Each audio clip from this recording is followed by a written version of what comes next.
What's going on, guys? It's Spencer Kruse, and I just got top 4 at the Lansing DUAD Advanced Regional yesterday. Ended up going 8-1, only dropping one match to Steven Santoli, who went undefeated and won it all, playing Maliss. So I got a nice, fancy orange deck box here again, the striker mat, and playing a pretty similar list for the Worlds event. And got the envelope, which is pretty sweet.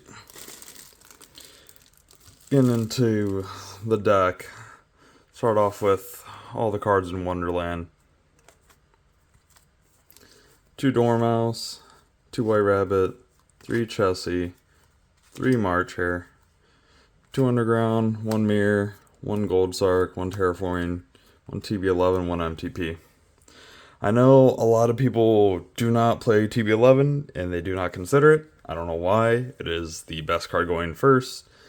It's also just really good playing into boards because it doesn't put a weird choke point on you that the MTP sometimes will. And it does everything you want. I say if you haven't played the card, you should definitely try it out in this deck. It's very good. I got to max out on all the names because you just need the consistency. The Friends of Maliss, this is where it's going to start to get a little weird. 1 backup, 1 wizard, 1 mag, 1 druid, and an allure. So the reason I'm only playing 1 backup is because there's just so much removal in the format right now. A lot of Book of Moons and a lot of bounces that I had a hard meta call right before the regional, like changed my deck list and got it in a minute before submissions were due, where I was like, I'm just going to put more non-engine inside the other 2 for going first, because game 1, without the fear of Lancia or extraneous cards like Meows or weird side deck options and Solemns, this deck just can power through everything. It's just so good. There's obviously some hands that lose quite a bit to your normal summon getting booked and a hand trap, and I want to try to mitigate that as much as possible. Just the 2 best Bestials.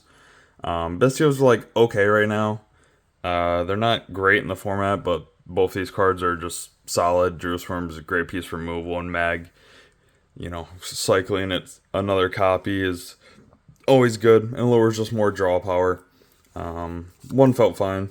I've played more before, but I didn't really want to brick on it and just not have other non-engine. Now for the God cards. 3 Engage, 1 Hornet Drones, 1 Widow Anchor. These cards are insane. These cards do so much. They put such a pressure on your opponent to interact with them because it's either 2 bodies or sometimes, a search for any of these and upstart. Or just another talents type effect. They're so good. They put in so much work. And Drones is going to get banned because of Yummy. The card it does everything you want it to.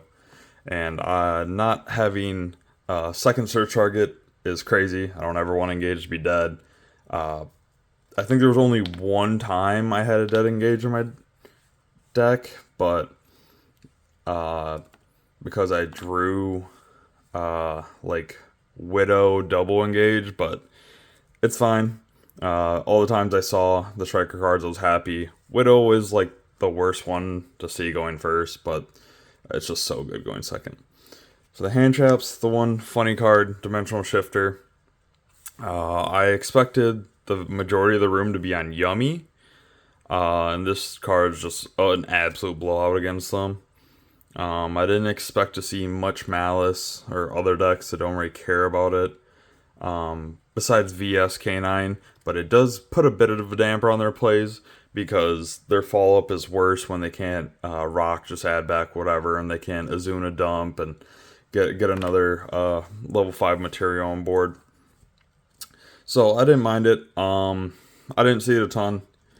There was twice this event where I saw it with either Engage or Drones.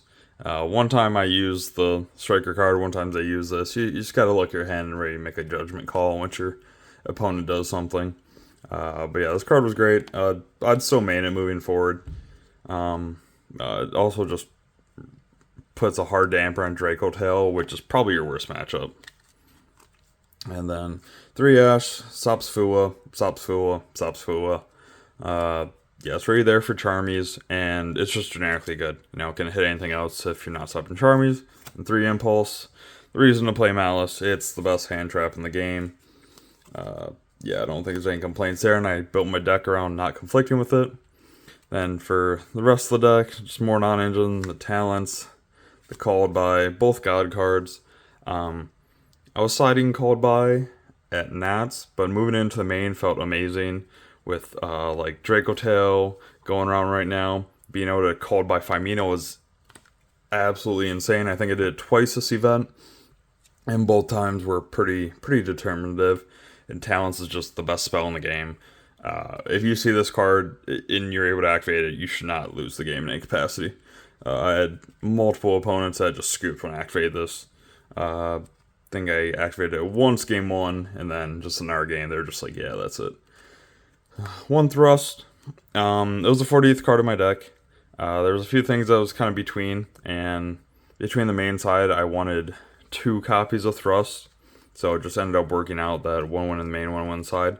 And the MVP, the card that put in the most work this event, 3 Dark Ruler No More.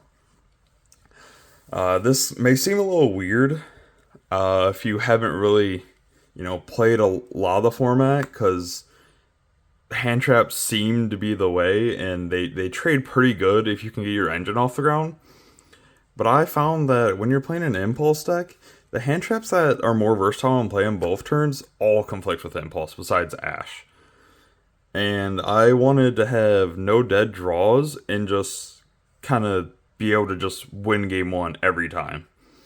And Dark Ruler is one of those cards that, especially with the additional 5 minutes and the time rules, if you're willing to give up damage on a turn, I'm fine just blanking your board and then just setting up everything and clearing up all of your bodies and all your follow-up.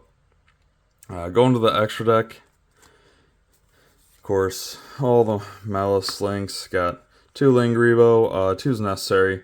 I don't know, there's not a lot of mirrors going on, so you could arguably play like the Link Disciple just for the other attribute. And the arrow can be cute sometimes with other stuff, but I like Lingribo. Link Spider, half play for turning a Nib token or the Striker token once in a while into a Cyberse. Lizardos, my goat, best reptile there is. Yeah, I was like, this gets you to a Link 3 before you get nibbed. Splash Mage, your best follow-up piece, and obviously you need it for combos where you have to lead, like Gold Sark or Underground, you don't have any card normal summon. And then also just makes the end of your combo stronger once you've cycled through Wicked and such to get into the full board, which I like to do a little differently than some people, because I'm more conservative with my GWC and MTP on my turn. But I'm usually still able to get to Allied Code plus Cryptor and the other names and a Lingribo and all that good stuff. Wicked, best card in the extra deck. The continuous effect that it protects itself and cards it point, Cyberse it points to from destruction effects came up so much. And the fact I can't die by battle also just won me a game as well. My round 1, because we kind of got into a slugfest where we just depleted our whole hand game 2. And I just made this because they booked my Maliss name, and the Lingribo and the Wizard just became this, and I couldn't out it. So that definitely bought me a turn to just flip the monster up, make Lingribo, and combo from there. Great card. Needs a holo. I'm a little upset I didn't get a holo. Then the main girls, Ransom, Binder, Cryptor, all amazing in their own right. Ransom's definitely the card that I make the most out of the 3. But they all come up pretty much every game. Only once in a while will you not make Cryptor if you're going for a Firewall or Ad Code without using all your resources. Firewall, This card's insane. I don't use the special summon effect a ton. I should probably utilize that a little more. I focused on going for Cryptor more than this. But the bounce is absolutely insane. If you resolve the bounce, you should be winning the game. It's just a great card. Access code, allied code, all just the powerhouse Cybers cards you know and love. Then for the rest of the links, got the Kagari, obviously, for the striker cards. Dark, this was a card I was contemplating not playing. This was kind of the 15th card in the extra deck. As I found in the Justice Hunter format, you're not able to really get a lot of value out of this card. You're not often able to crash it or steal relevant things. It came up in the mirror, obviously. That is like the best place it can be. I was able to steal a white binder. One other match, I was able to crash this with no engine and get going in main 2. And then the other 3 times I made it, it was bounced, which was fine. It got some interrupts, but out of my opponent's hands. But yeah, there's a few things this could be. I couldn't think of anything better, and I just love the card and just got Starlight. And last card, SP, obviously generic removal. Sometimes a combo piece. Going second, I'll combo with this a little more than I might Haggard or Splash just because it's safer. And obviously with the Dark Rulers, I don't care about killing that turn because I'm just going to clear your whole board. For the side deck, the going first cards, the other 2 backups.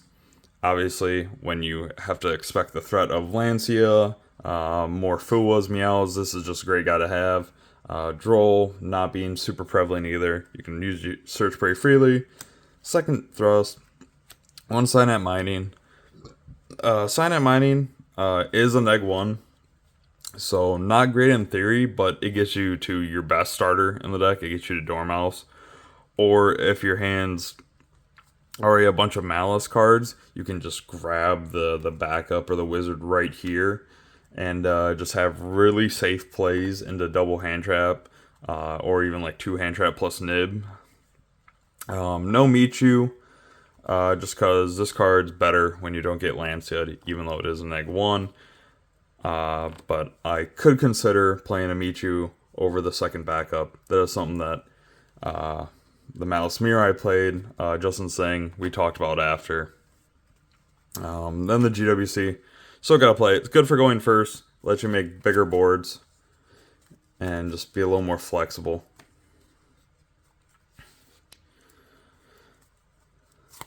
The back row blowouts, Duster, 2L Storm. I'm not playing Nibs this time around, or Phantasmes, which felt absolutely insane to do with any deck I play. But I think these cards are just so good right now that just being able to get a judgment out of your opponent, or if they don't have the judgment, and just clearing half their interaction is really good. Because the hardest part about playing Malice going second post-side is all the unknown spell traps, realistically. 3 Lancia, hits Malice.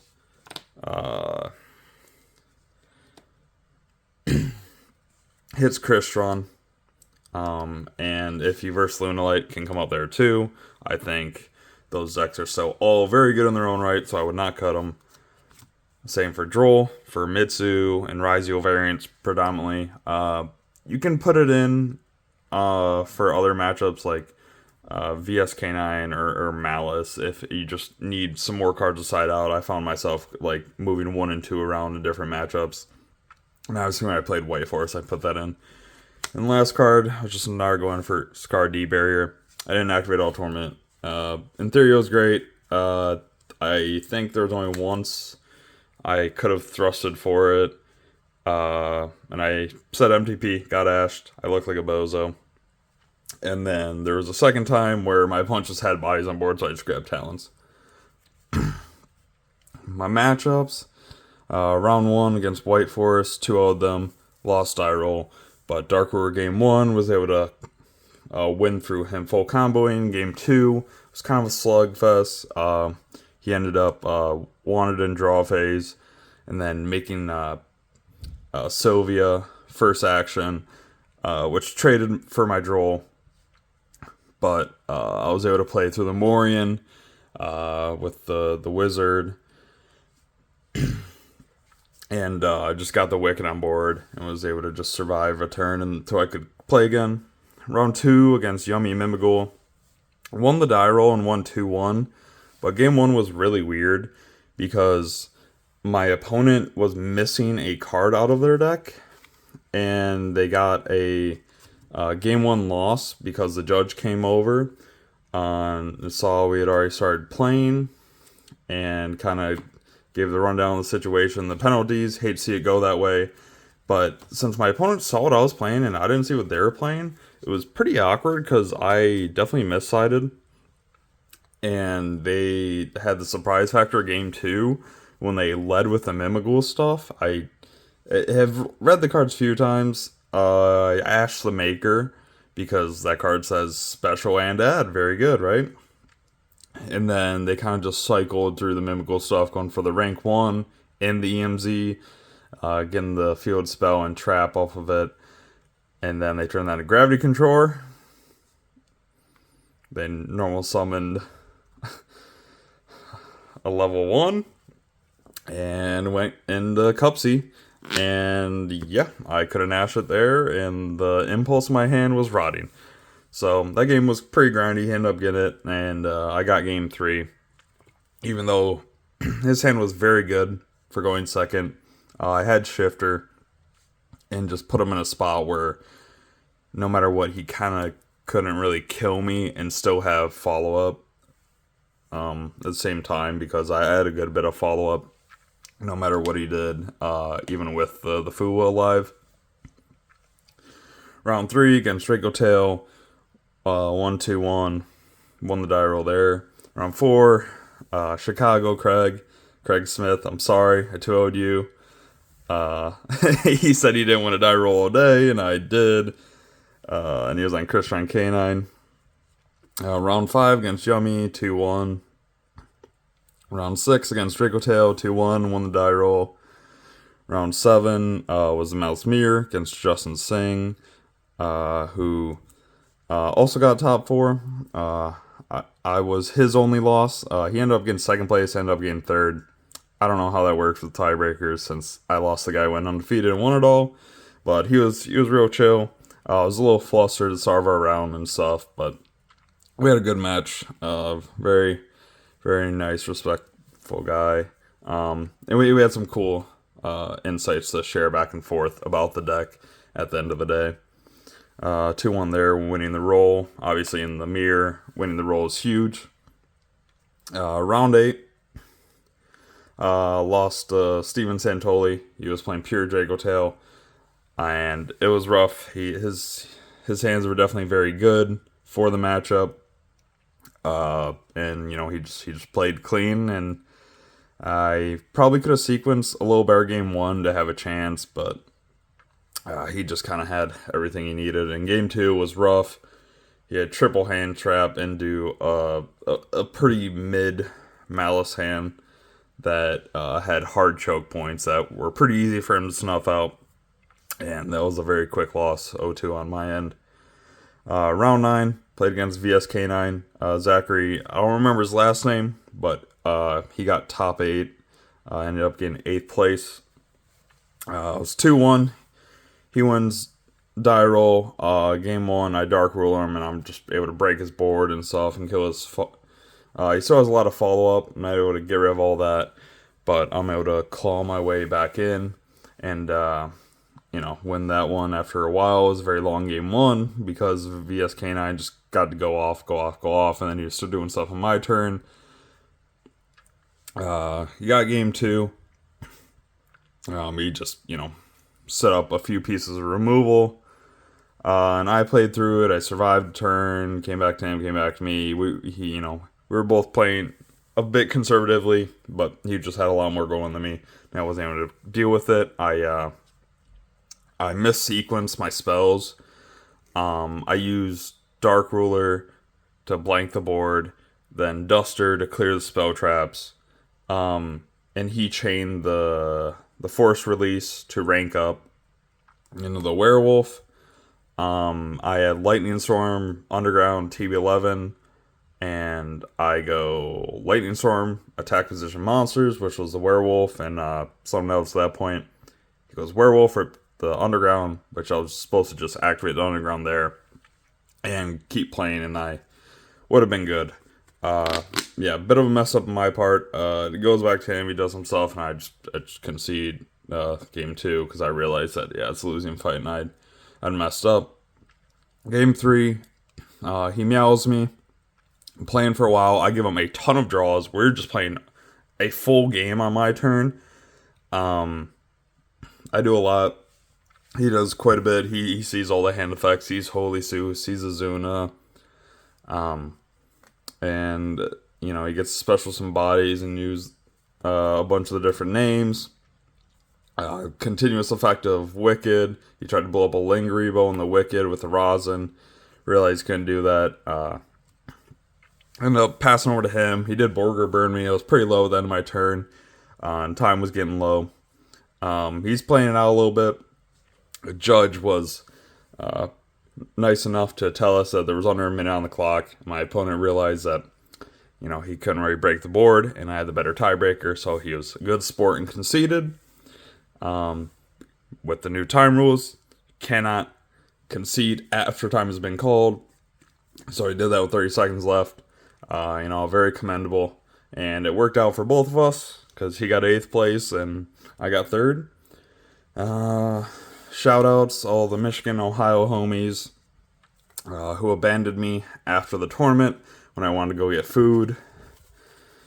But we all live in different areas and, you know, just got to work on Monday, so I get it. We split off and stuff, even though they were chatting with me.